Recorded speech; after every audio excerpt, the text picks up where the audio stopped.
মানুষ নিরাপত্তায় থাকে। এখানে আসলেন, আসার পরে আপনি জবানটাকে ভালো করলেন, আপনার হাত আর পাওকে ভালো করলেন না, পাও দিয়ে আরেকজন জুতাকে নিয়ে চলে গেলেন। হাতে মুসলমান হতে পারছেন? পারেন। হাত দিয়ে ধরলেন, পাও দিয়ে নিয়ে চলে গেলেন।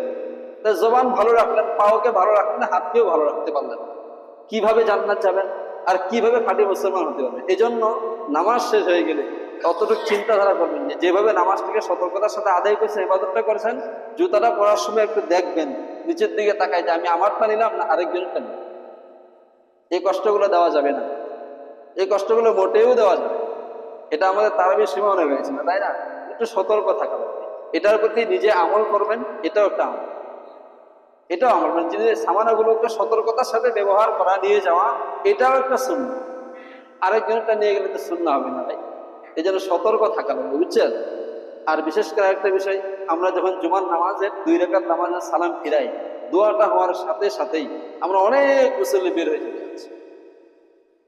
কবলাল জুমার যে সুন্নত গুলো আছে, সেটা যে আমার প্রতি সুন্নত, বাকি যে নামাজে পড়ে সুন্নত গুলো আছে, এটা কি সুন্নত না? ওটাও সুন্নত। ওই নামাজটা ছেড়ে দিলে কবিরা গুনাহ হয়।